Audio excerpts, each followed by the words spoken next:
I'm really excited she can be on, and I'm Polly. I forgot you guys are a new class. New Hello. class.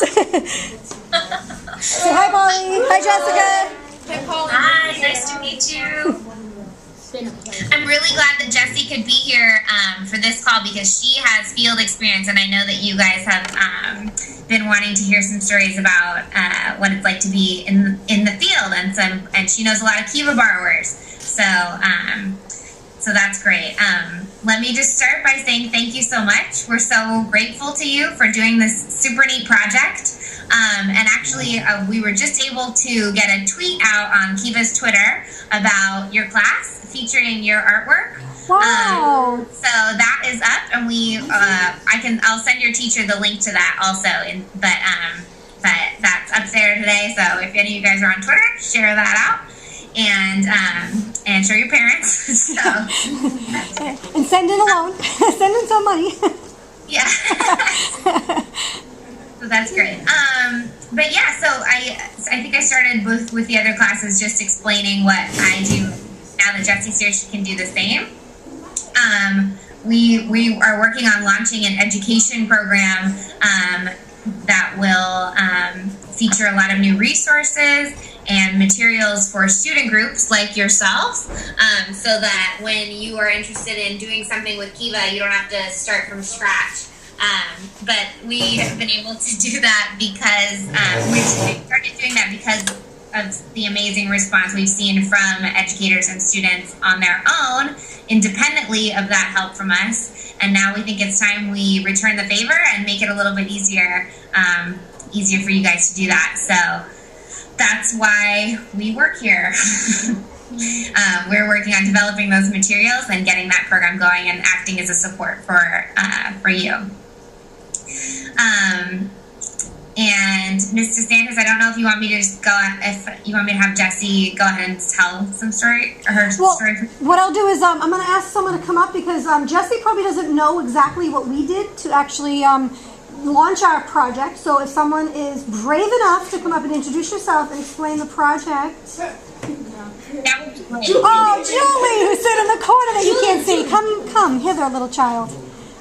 This is Julie. Hi.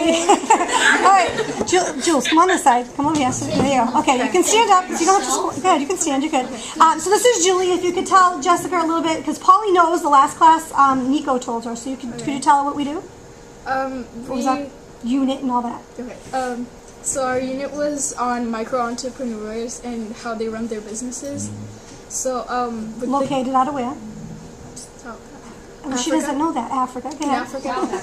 And, we did our project of how we had to draw like a picture of like something good about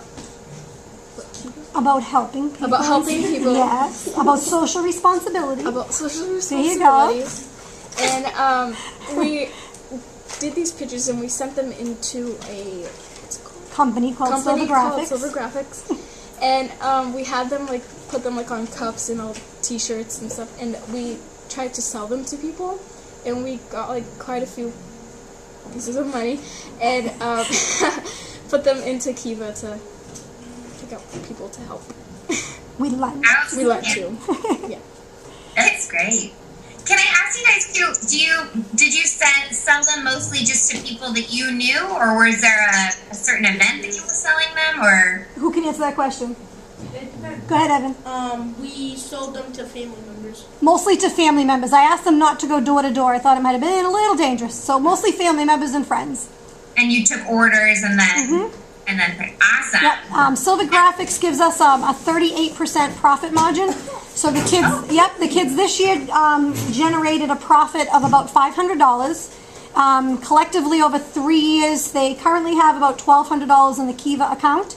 So we lent this year to about 40 women, a couple of men, mostly women, and overall we probably have about 70 loan recipients in the past 3 years that we've done. Outstanding. That's so great to hear. Congratulations. Well, I hope you guys feel so proud about that. So maybe I know the kids are interested in some stories, field stories, like real live, true things of people that have been helped. So if Jessica can tell a little bit about that, that would be great. Absolutely.